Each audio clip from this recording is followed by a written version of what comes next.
first of our two webinars today, Learning at Work Day in the UK, and it's James Cory-Wright and Caroline Freeman we have to thank for bringing us the question of, are you sitting comfortably and sharing with us storytelling in the e-learning age? James and Caroline, over to you. Thank you, Don, and thank you very much. Hello to everybody who's joining us on this session. As Don has said, Caroline and my background is in e-learning, and that's our focus because that's our background. And as e-learning designers, we can't resist asking you some questions as we go along. So be ready to answer some questions as you go. So what are we going to look at today? Here's what we're going to look at. We're going to look and see how storytelling has been used in e-learning over the past few years. And more to the point, we're going to try and hold up, look in the crystal ball and look at the way it's possibly going in the future. So we're going to look at some of the trends that are shaping the use of stories in e-learning in particular, and new approaches that we can take advantage of.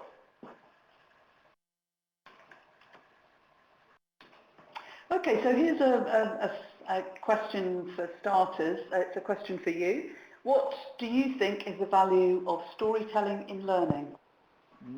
A very good question. What's the value of storytelling in learning? And people are answering straight away, and it's very interesting, coming straight back with thoughts. I'm not going to lead the audience or judge, but we are getting a lot of feedback straight away, James and Caroline, and we've got Teresa saying makes things come alive, Maggie, attention, emotional connections, making it real, helps people remember. A lot of feeling here about it, making it real, capturing the imagination, bringing reality to it, supplying context, says Emily and Darren as well, brings the topic to life, says Jerry, with real examples. So it's a sort of, and I love Rob's point, adding fiction makes it more real. There's a sense that there's more reality, and the reality, I think, is a combination of an emotional connection and a sense of a greater context there. Also, I will just say that AJ Willis says, can you adjust the mic? So I hope that, guys, perhaps you could get the mic close to your mouth and speak clearly if you can. So what do you think that, James, is that what you're expecting? Caroline, is that the sort of answers you're expecting? Yeah, and what's particularly interesting about it, because it particularly shows how stories are suited to adult learners, because adult learners look for context so they can see how things work in the real world. So also that the idea of reality and context are both very well suited to adult learning. So that's quite interesting, but that seems to back up our thinking. I mean, in essence, there was positive feedback we're getting, supporting the idea that storytelling basically is widely accepted as working very well in helping people to learn across the board. Basically, stories, one thing that wasn't in the messaging was that stories can motivate people as well, persuade people, and of course, crucially, they're memorable. Yes, and also we're the kind of recent developments in neuroscience is showing us that we're wired for stories. We're wired to remember them. So yeah, they are a very effective method.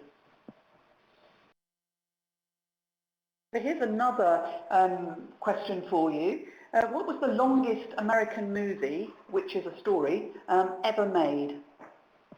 And by the way, in the rehearsal, I'm not blowing my own trumpet, but in the rehearsal, guys, I did get this question right. So I'm hoping that our very literate audience here will know the answer to this one.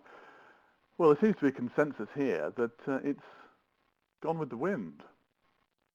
Or Ben-Hur. Okay, Caroline, what's the answer? Reveal the answer. It is indeed Gone with the Wind, 1939, 238 minutes long.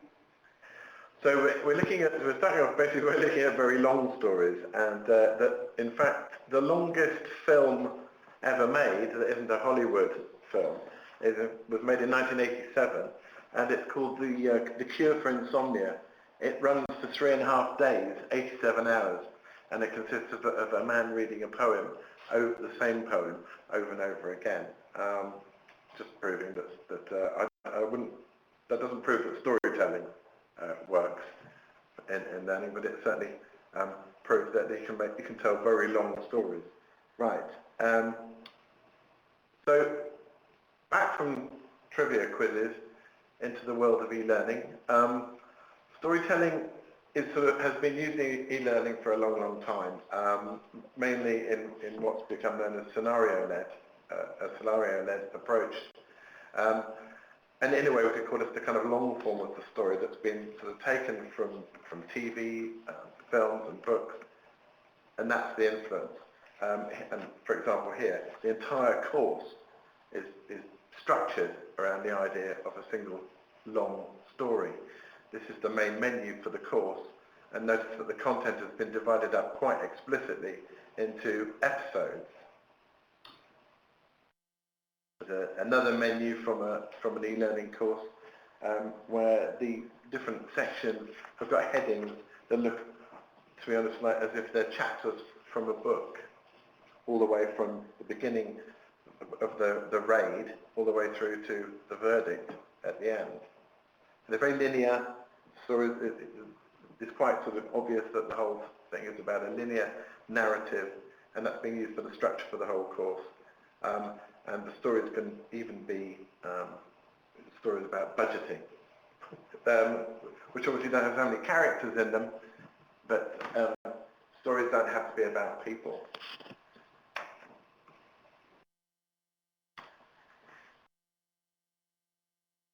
So what we've seen in e-learning so far, in the past certainly, is that storytelling has been used in scenario-led e-learning courses.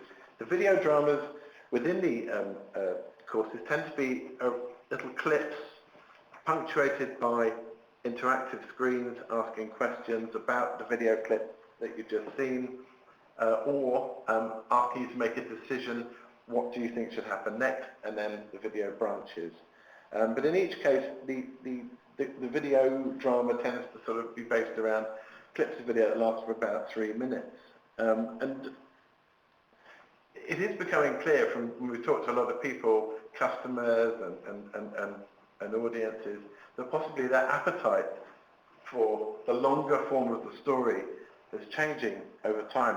And we'll come back to this, to ask the question whether 3 minutes, which doesn't seem like very long, it's actually become too long for most people's attention spans. But as I said before, storytelling in e-learning has been mainly influenced by the sense of a linear narrative taken from film, TV and books. But obviously with the arrival of the internet, that's had a profound influence on the way that stories are told in e-learning. So let's look for a moment just about just at the storytelling on the web and the way that's changing the way that we view stories, the way that our audiences are viewing stories. Obviously, the way that we follow stories online, it's a much more exploratory structure. It's not so linear. The stories themselves might be shorter, and our attention span, because we're not being drawn through one long story, may be shorter as well. And the stories are often told out in a dialogue between different platforms. So they may start on traditional broadcast media and then have a dialogue with the website, a dialogue with social media. Now at Brightwave, we've been reflecting on how that experience of the internet has changed audiences' expectations of stories and the way that they navigate through those stories. And in particular, we've been exploring two different types of, if you like, ways of depicting stories on the net. The first one is web documentary, and the second we're calling clip library.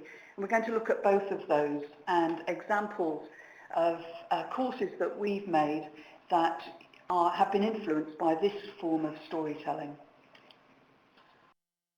So the first example is the web documentaries, and on the screen here we've got two of probably the most well-known examples of web documentaries. The first one is Arte's Prison Valley, which is about a valley in Colorado where there are 13 prisons. It's structured around a road trip, and you travel on the road trip, you learn about the background of the prisons, news, you get personal stories from people who are working in the prisons. and you find out about the story in that kind of explorative way.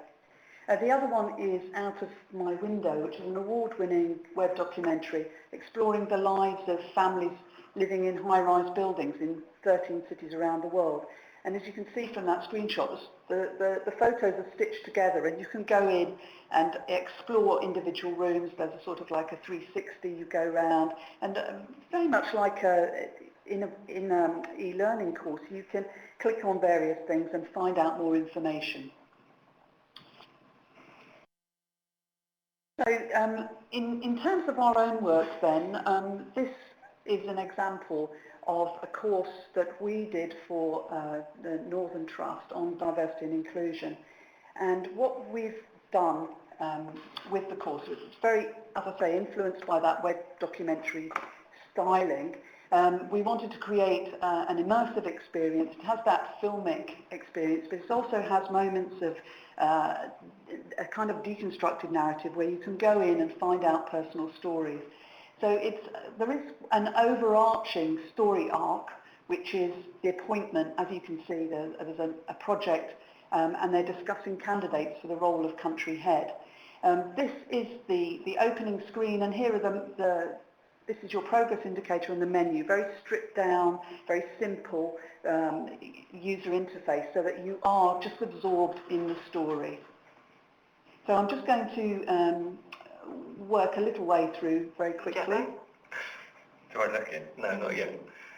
How long are you in town? 6 days. I'm over for the conference. Sorry I'm late.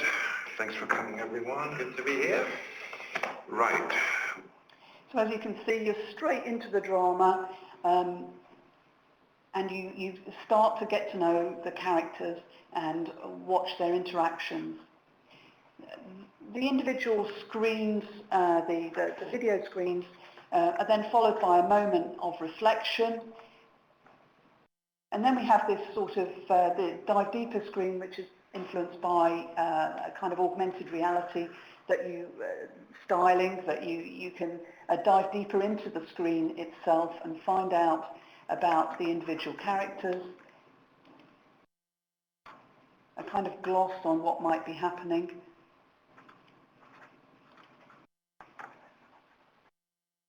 And then we have some other screens interspersed amongst these. These are the personal stories, which is very much like the web documentary. So I'll just play a little bit so you can...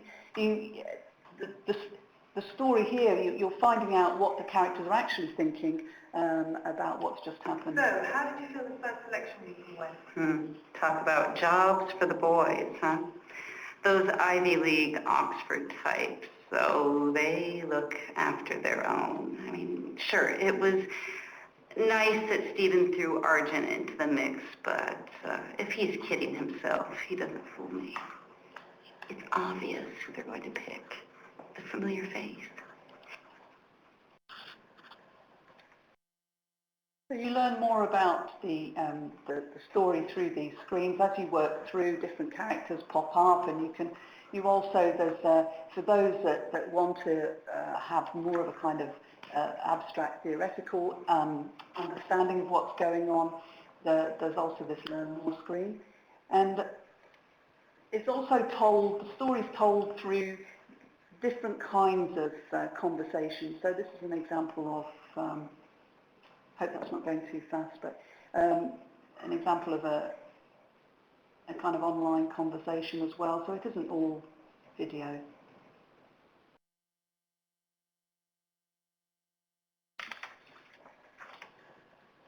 Okay, yeah, cheers, Caroline. And so that's an example of how web documentaries have influenced storytelling in e-learning.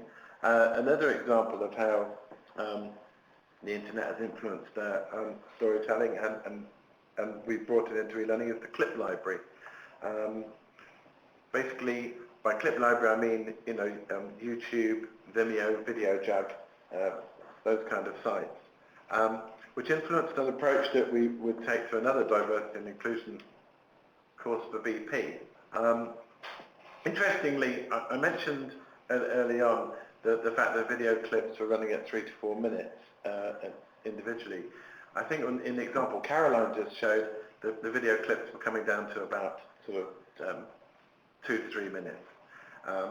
And with this approach, we were looking at even shorter stories, approach to stories where the actual clips run for, like, as you can see on the screen here, a minute to a minute and a half. And the original idea was to tell stories that would literally run for about a minute long and be self-contained and actually have no plot and be entirely focused on character and key themes and issues around diversity and inclusion.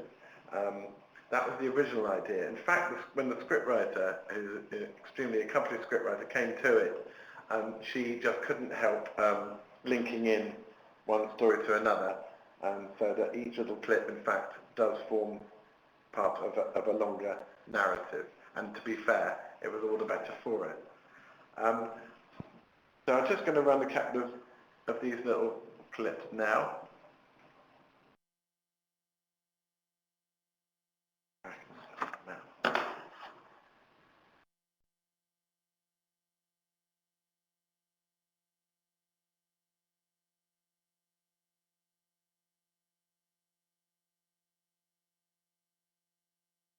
اشتغل وايد وزيادة. ها؟ الطباغ الأول يعرفون شغلهم، بس المدير قديم ومهندسة البناء من جنوب أمريكا، شعره مدفوع، قميصه ضيق. Okay, I mean that clip used subtitles quite deliberately. In fact, because this approach to the course, which was not a course, that's the point. It's like a resources not courses approach. We used a cast, an international cast. We used subtitles throughout to reflect the subject matter, which is basically to make the whole thing truly diverse and truly inclusive. So we used another clip here, was set in Moscow.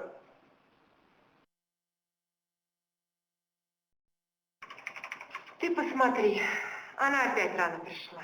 Пытается произвести впечатление. Искусственный мех на меня впечатление не производит. Наташа, я думал, ты будешь рада тому, что у тебя менеджер женщина. Я буду больше рада работать с опытным менеджером. О, у Елены есть опыт. Она работала в Лондоне. So here's an approach basically where we've come quite a long way away from that original course, the examples that we showed you, where the menus actually demonstrated that the whole structure of the course was based around a single story. Here, we've got a completely different approach that's heavily influenced by the internet, where it's the resources, not courses approaches, not particularly linear. You can dip in and dip out. Each of the clips is relatively a self-contained story in its own right and only runs for a minute to a minute and a half. So things have changed quite a lot. We're still using storytelling as a basic technique to get the learning across. And I mean, it possibly, you know, the question is, are people's attention spans coming down even further than from being able to sort of watch something for a minute or a minute and a half? Is the trend for ever shorter stories? For example, on the internet we've got 5x5 films, which are 25 seconds max, and vines, which are 6 seconds. Just to show a couple of examples of 5x5 films, in case you haven't seen them before, there's a strict rule. The convention is you have to make a film that's 25 seconds maximum runtime and consists of 5 different scenes, each of which can only run for 5 seconds. That's the rule. And but even within that sort of tiny framework, you can get pretty neat little stories.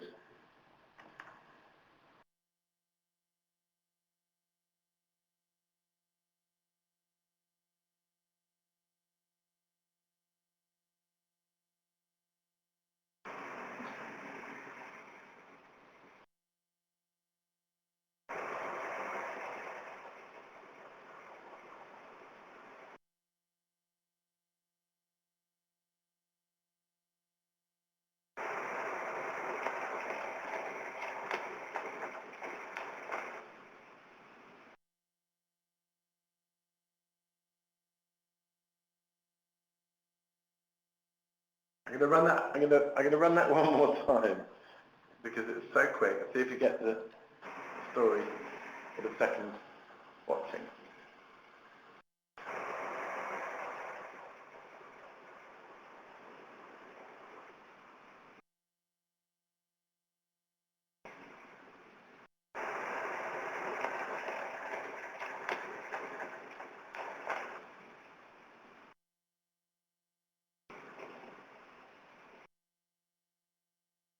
It's a very, very sad story indeed, and we're crying at the end here.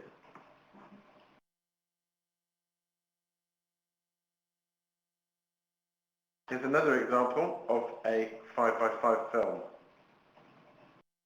You can get there. Where's the play gone? Right.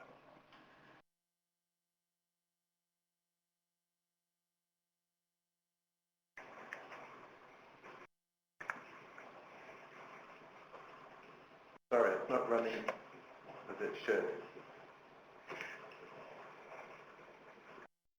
It's stuck.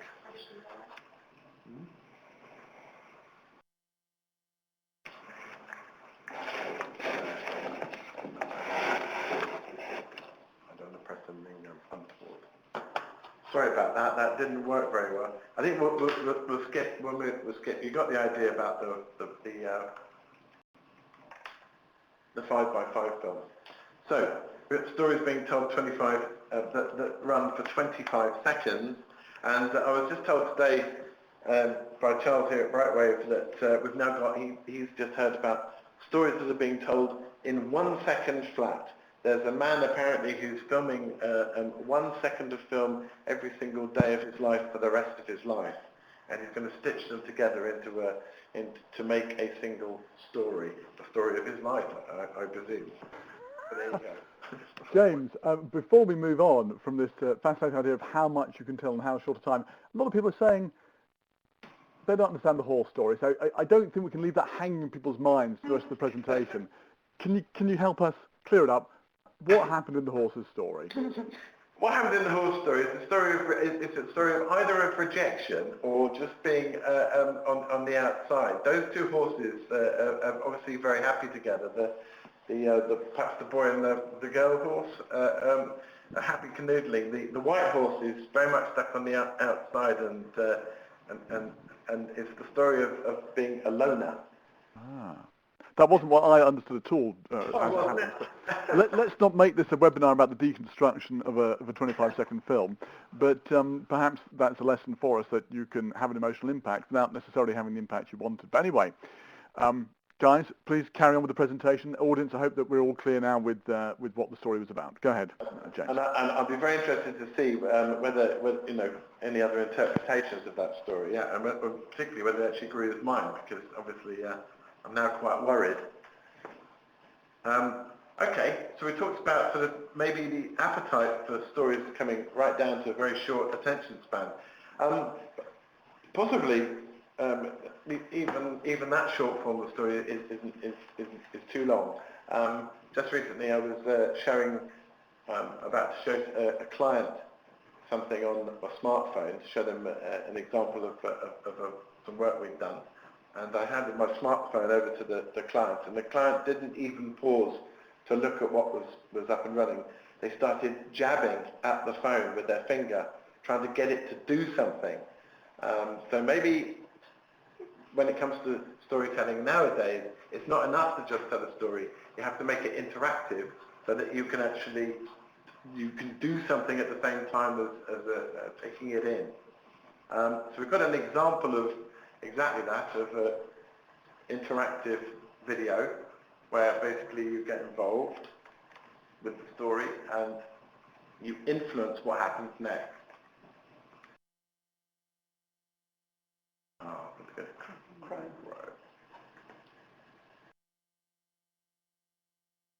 And Don, I look for you to say what you want to do next when you're asked to make a decision. Here's a joke for you. Heard the one about the white supremacist who choked on his yogurt? Someone told him it grew out of a foreign culture. Would that joke be acceptable in your workplace? Tough one. I can say yes. Let's see what happens. Oh, I'm a white supremacist, and I find that highly offensive. No, we'll try that again. I go back to the menu. Oh, was I supposed to say no at the beginning? Yeah. Here's a joke for you. I'm going to stay in Heard the control. one about the white supremacist who choked on his yogurt? Someone told him it grew out of a foreign culture. Would that joke be acceptable in your workplace? I'm going to say no, it wouldn't be acceptable. Boo-hoo-hoo! Where do you work? A monastery? Must get out of the habit. Surely a joke is offensive only when it's unfunny. As long as it makes people laugh, the subject matter is irrelevant. Don't you agree? No. I disagree. So do you also assume discriminatory behavior is conscious, in the sense that people who know better do the right thing, whereas those who don't know better tend to make decisions that are biased? No, of course not, because we can very often be discriminatory without realising it. In fact, that's how most things happen. And Andy, by the way, I agree, it was quite a good joke, but I wouldn't have We're it worked. all unconsciously biased. When we make decisions quickly... Okay, so you get the idea. Very, very short little pieces of video. The story is being taken along. You're part of it. You're interacting with it. You're doing something. So, we've looked at, so far, we've looked at storytelling in e-learning and how the stories have been influenced by particularly the web. And we're about to sort of discuss whether actually, we're uncovering some trends here. And we're going to, after that, move on and see how storytelling is being adopted and taken up by the marketeers in the marketing arena, and some of the lessons that we can take from that back into e-learning again. The trend that we think there is for stories to become much shorter. People's attention spans are down, and they've also surrounded by competing sources of information and so on and so forth. So maybe that's the way everything is going. But is that the whole story, James? The appetite for long form, it's not quite as simple as that, because obviously there's an appetite for long form, which is you can see through the box set, which is a new form of longer story. So let's ask you a question here. What's the fastest selling TV series of DVD and Blu-ray box set of all time?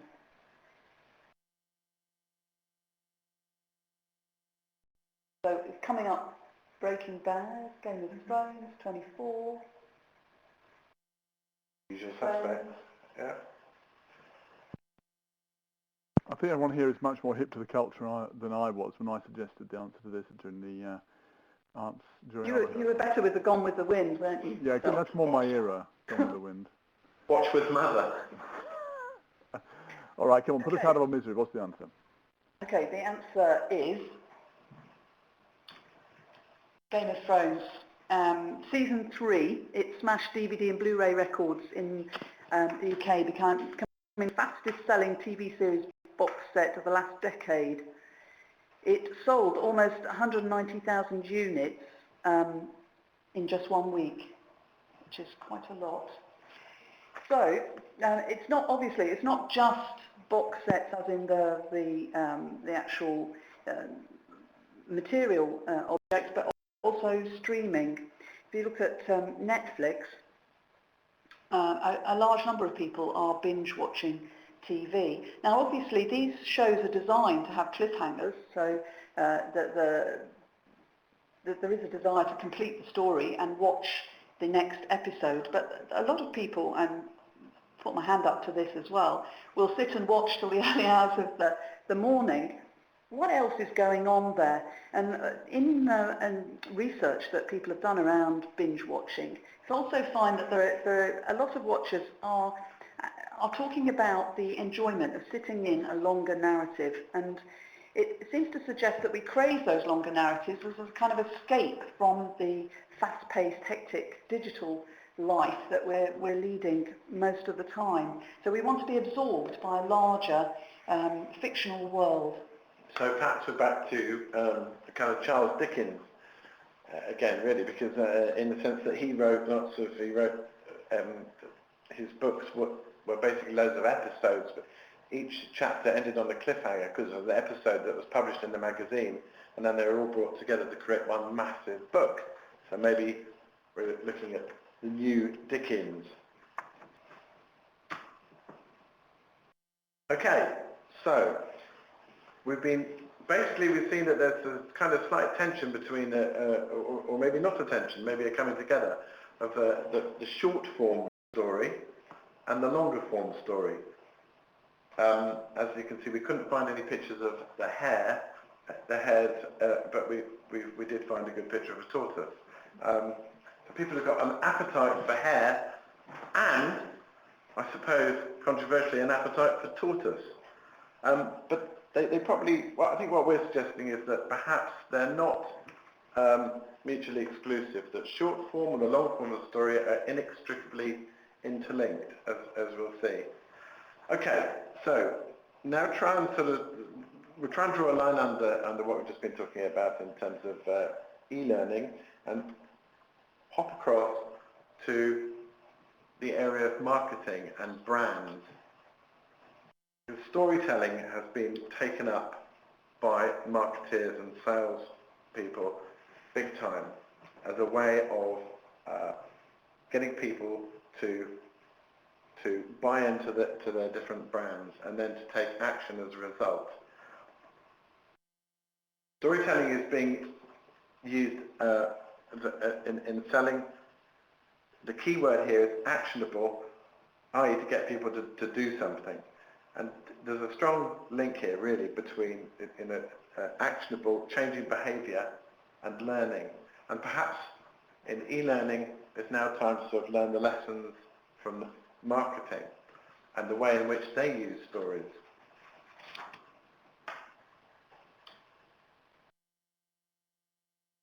We're talking about a different kind of story.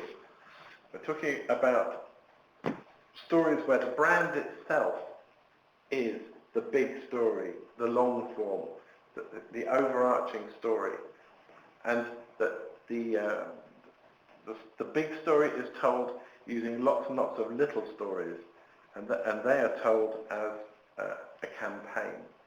And the little stories can be created by the company themselves or their agencies that they use, or better still, the little stories can be actually generated by the customer base, by people. We've seen storytelling used by British Airways recently.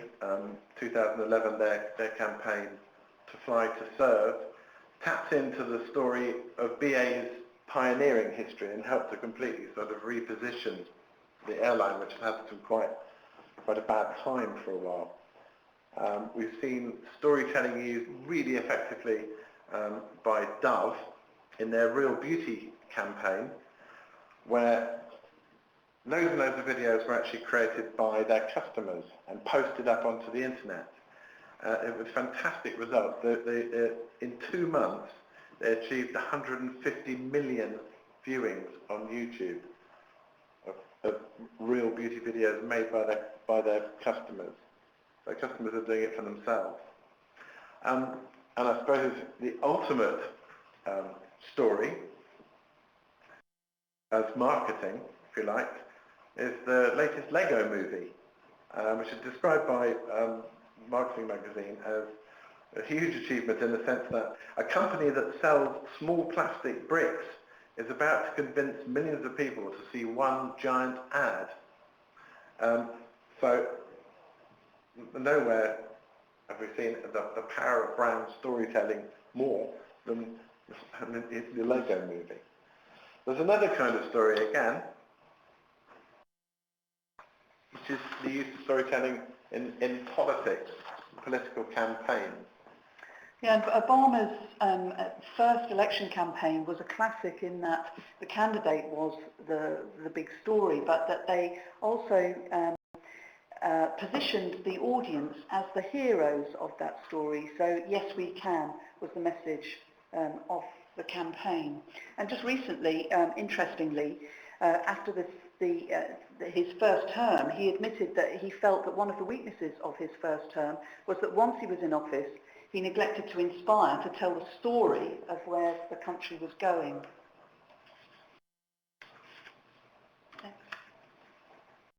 And looking at the way that, the idea of campaign and storytelling, it's not just in marketing and politics, but also social action. I found this list on the blog of a media practitioner from the States who works with social action with NGOs, not-for-profits, on campaigns.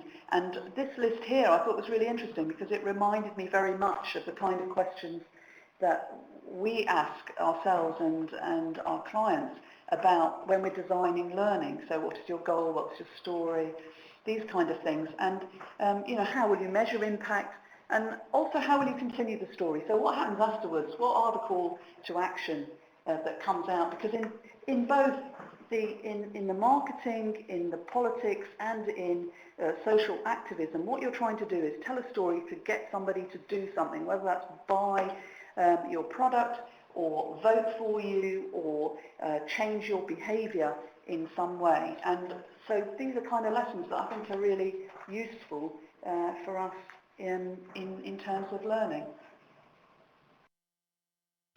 Just to pick up on what Caroline's saying, and if you read through this list, and if you are involved in creating e-learning at all, this list should be very familiar as being the sort of questions that you ask yourself in coming up with an appropriate learning design.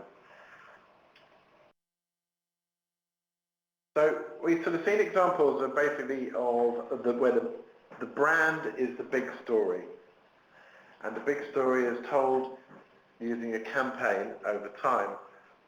And I talked about sort of learning that, taking the lessons from the marketing world into e-learning. And so for brand, you just swap out the idea, some of the major subject areas that we have to deliver learning in, such as IT risk, information security, diversity and inclusion. We've seen some examples from that, where they are the big story. They're the equivalent to the brand. And the key to it, it's not necessarily to create a single training course, but to deliver a campaign that tells the big story, i.e. that delivers the content or the subject matter as learning. Okay, and so we've called that campaign-based learning. That's what we're basically suggesting. And what we mean by that is where the big story, i.e. your main subject area, is told not in one single course or one single module, but is told as loads and loads of little stories, which we'll come to in a minute as to how those stories might be told. And crucially, that the stories are told over time, from one week to 1 month to one over the course of a year. Okay, the current model for delivering e-learning, and whether it's storytelling or using other approaches, it always seems to be to come up with one course or one module, you deliver it once, and the learning is considered to be completed. We're suggesting a completely different approach, really, where the learning is delivered all through, over and over again, possibly, or pushed out in fresh stories are told that bring the learning to life over time. And the stories themselves don't actually have to convey the content that you're trying to get people to learn.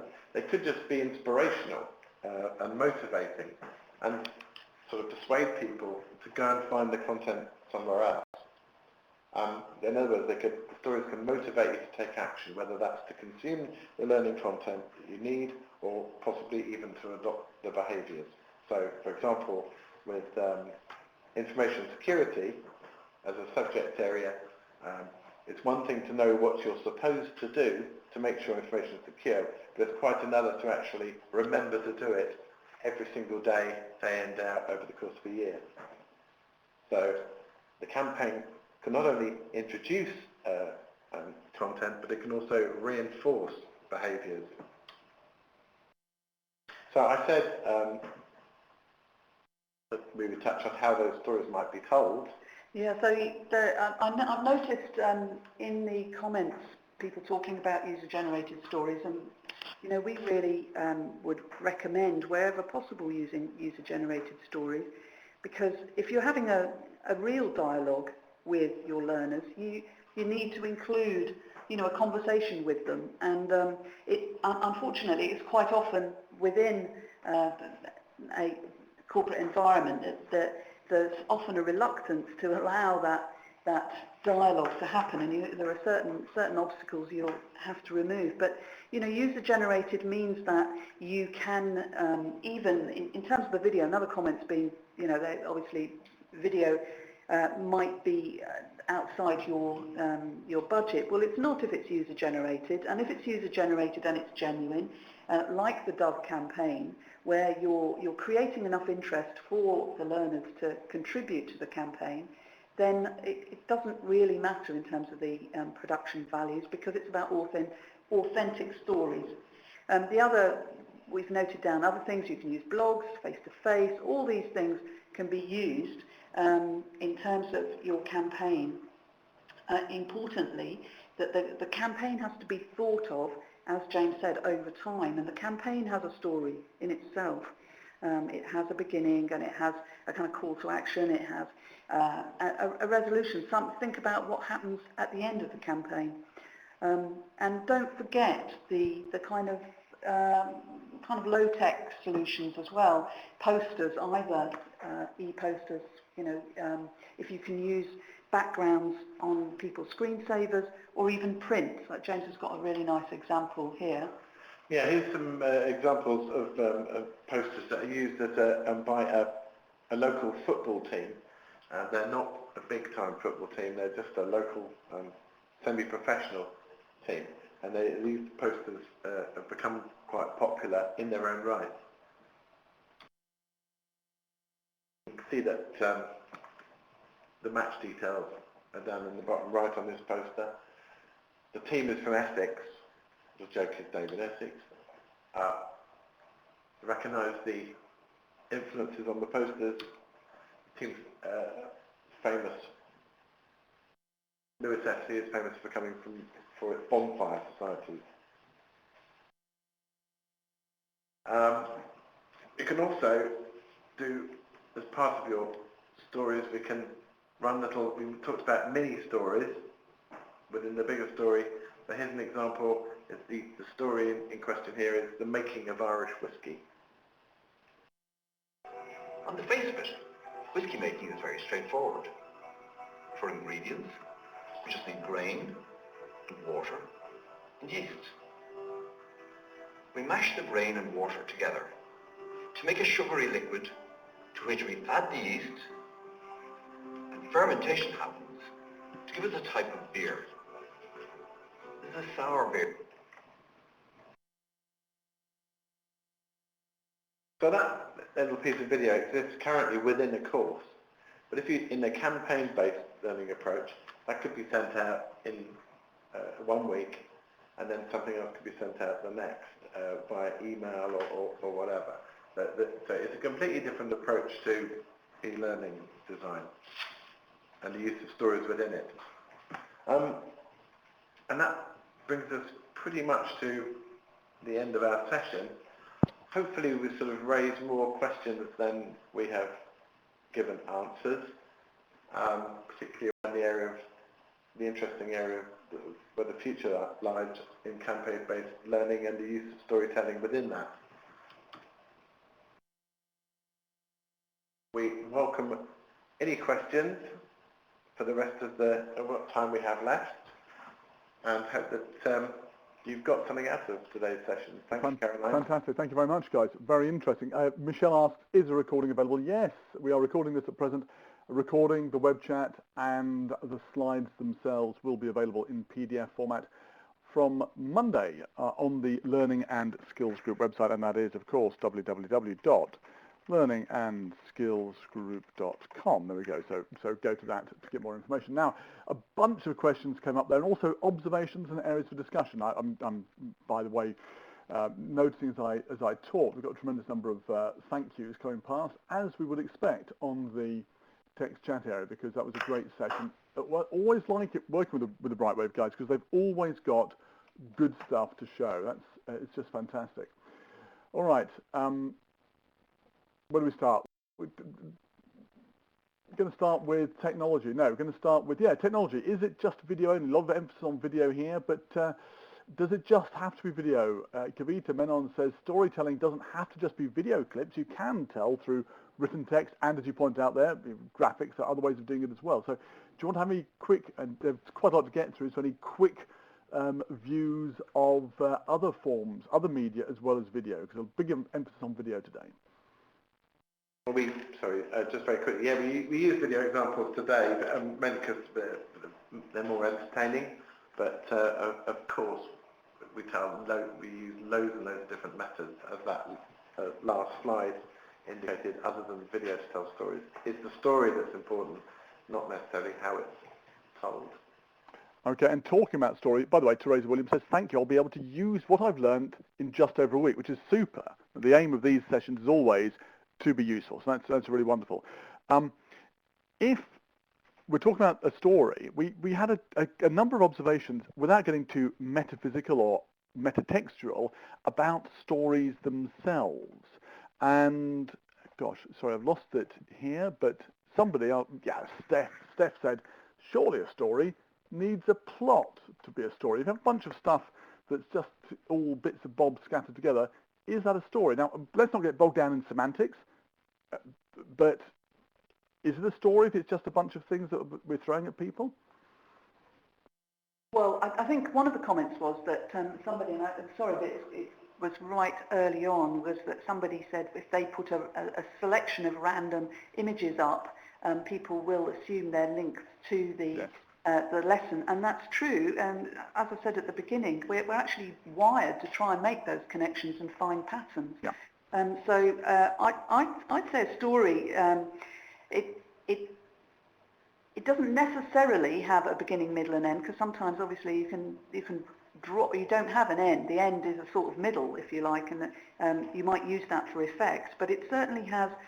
It's a pattern. It's a series of events that have some kind of meaningful link. And in the classic Western tradition, anyway, you'd have an opening which would set a question, a quest, whatever, and then you'd have the undertaking of that and the completion. So in the horses one, for example, which is, a very simple story really. The opening is a connection between two horses. Then you see a lonely horse. You see the connection between the two horses, and then the lonely horse walks off. It's a very and then you're obviously in that kind of very open, if you like, it's a very open narrative. You're not being driven down to make the meanings particularly. It's much more open. You can figure out your own meanings, and you'll just project your own psychology. I don't know what that says about James and his sadness, but anyway, that you're projecting your kind of understanding onto it, whereas Hitchcock, for example, would tie you right down in terms of meaning and they're both stories, and we know from example from The Golden Bough that there may be a limited number of stories, or there is a small set of story types which are common across all cultures. And I think you could say that's one type of story, the Hitchcockian type story, which is very clear. And we've had a great resource there suggested, which is John York's book, Into the Woods, about screenwriting. William Golding's book, Adventures in the Screen Trade, is also very exciting. At the same time as that, you can have stuff which is much more open to interpretation, which is also valuable. I too have used pictures in the classroom for the same effect. And I would recommend, if anybody's interested in that, B.S. Johnson's book, I think it's called I can't remember the name of it, but it's called A Book in a Box, which is 27 collections of papers. You read them and you form your own story out of it. So perhaps there are two different types of story here, but they're both story. One involves much more work by the listener, but let's not get bogged down in the semantics. We said that there would be a question about the technology of doing this. There was oh gosh, I've lost it, but because there was just so much stuff coming through, the question was raised, how difficult is it to do this? How much time, Teresa asked, how much time does it take to design this way with shorter films, or does it make it easier? Is it easier or more difficult if you're chopping things up into shorter chunks, guys?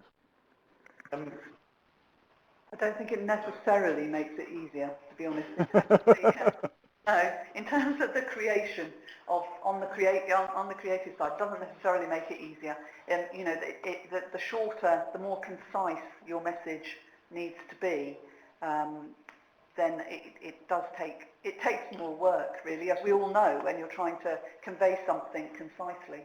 You've still got to plan it, I think, with particularly if you're doing this campaign-based approach, you've sort of really got to plan.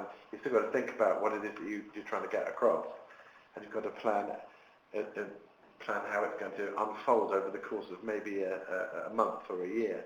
So there's quite a lot of work probably involved in that as well. But it isn't necessarily high tech. I think that's the thing. You know, back to that thing about video. You know, on that list of things that we said, there were blogs were part of the mix, part of the story. The big story can just be told in so many different ways and does not need video.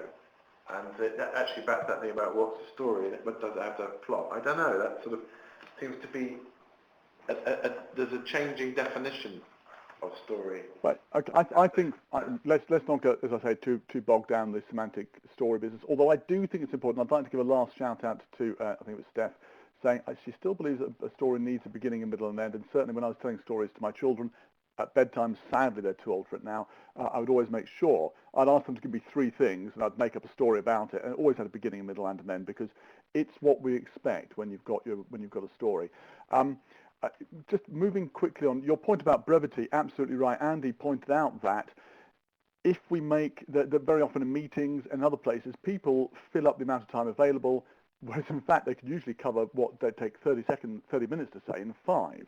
And brevity has the benefit of forcing us to be really concise about what we're saying.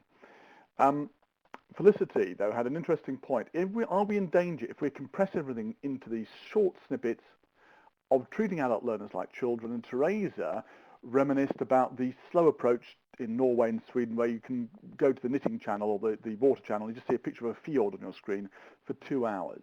So is there a danger that we're trying to speed everything up unnecessarily if we're trying to make things too short? Is that a problem? I don't think that they have to be short. It can be a mixture. That's very short. And you're probably right. I think also, if we're talking about kind of training interventions, the intervention might be short, but it might be directing you to, the kind of resources that might take longer to absorb. But it's really about putting the resources into where they're going to make the most impact, and having that, backup of longer material that's there. Yeah, I think that's a really good point, actually. They can be used as triggers and stimulus, and perhaps they're, if you like, on the surface, then we have a greater library of resource underneath that you push people towards. I know that with the BP story you shared, I know that those BP videos are fantastic in terms of being a 1.5 minute video that has generated tremendously effective conversations within BP between individuals and their managers. So, if you like, they've played their role in being very concise. It doesn't mean that the subject matter of diversity is trivial. On the contrary, it's really brought it home in an emotional sense that we touched on right at the beginning when we asked people why a story is important. Yeah, so, and actually, good point. In that interface there was a lot more. There's a lot of material, kind of. There are example presentations, and that's all included there. We just showed the story bit, but they are backed up for those that want to access additional resources. That's also in the portal. And not just those that want to. I think actually it's very compelling, and you almost feel drawn that you have to go and look at it, which is super. It shows it's really effective. Yes, hopefully that's the intention. Yeah. By the way, everybody listening, I have no financial interest in Brightwave's sale of this stuff to BP. I just happen to know it's a really, really good solution, very, very high quality and effective too. Nick said, are you ever too late to have a bedtime story? I'm afraid trying to tell a bedtime story to a 12 or a 16-year-old ain't going to work. but if you want one sometime, Nick, very happy to record one for you. that sounds a bit creepy, didn't it? I would have to record that. Okay, finally, and we knew this was going to come up, technology and cost. One issue with video technology is it can cost, and Claire says she likes the idea, it can cost quite a lot to do the filming, particularly using actors, and also you're reliant on technology, which relies for streaming. And she says, are there any options? But this is probably our last question we have time for. Do you have any suggestions to anybody who's concerned about the need for high-tech equipment, cost, and actors? Well, those 5x5 examples show that you can do it. They were completely do-it-yourself videos, weren't they? They probably cost nothing to make. The issue of actors never goes away. You're always going to need actors. So the best thing, if cost is an issue, try to avoid using drama involving people as the in your video. I mean, the horses, presumably they weren't paid. I think though that you can look at user-generated options. You can tell stories through pictures. You can tell stories in words as well. Today I was reading an obituary of the copywriter who died, the famous David Abbott, who died, and one of his most famous campaigns was for The Economist, and it was literally just a red background with the words, "I never read The Economist. Management trainee, aged 42. I mean, that's the whole story in just a piece of text. They're absolutely brilliant. Yeah, those adverts were completely brilliant, and I remember those very vividly. They did a fantastic job for The Economist. We are, I'm afraid, up against the end of the session, but I think everyone will agree. By the way, I just want to say before we finish, Nick Emmett was a bit creeped out. He said, look, my point is that storytelling evolves as you get older. I like to read before bed, and yes, I read every night as well, Nick. You're quite right. Yes, perhaps we move from somebody else telling us the story to us, telling the story ourselves to ourselves from a book, and that's compelling. So thanks for clearing that one up, and I'm not going to come around offering to read you a bedtime story tonight. It's been great. Fantastic participation by the 130 odd people we had in the room. Loads of stuff being shared here, and that's so valuable, and always with the guys from Brightwave, a fantastic collection of a combination of really good practical stuff to see, experiences of how it's produced, the various different uses it's put to, and also, of course, the framework of thinking around it. This is what storytelling means today. As always, I've learned a lot today. I hope you have too. As well. And I hope you'll be able to join us on our second webinar to celebrate. Or if you've enjoyed it, by the way, please do tell the world about it on Twitter with LSG Webinar. And Nick says 130 attendees and 130 different stories come out of the session. Almost certainly, yes. Tell the world about it using that hashtag, #LSG Webinar. And please don't forget that you can go to the website on Monday, get the recording, the slides, and the web chat, learningandskillsgroup.com. Still hot in Bangkok, 24 degrees, the sun's gone down. It has rained in London while we've been talking, and it will rain again almost certainly before 3 o'clock when we have our second session of the day. Learning and Development for the Information Age. Clark Quinn from the States has written a book about revolutionizing learning and development. He's basically pulling a whole bunch of stuff down and suggesting what should be in its place. It's the perfect topic for Learning at Work Day. Hope you'll be able to join us at 3 o'clock today if you can do it. And I'm looking forward, sorry, I was laughing because the sun has come up in Dublin, says Pat. Looking forward to seeing as many of you as possible online at 3 o'clock this afternoon. Thanks very much, everybody, for participating. And thanks once again to Brightwave's James Cory-Wright and Caroline Freeman for a great presentation.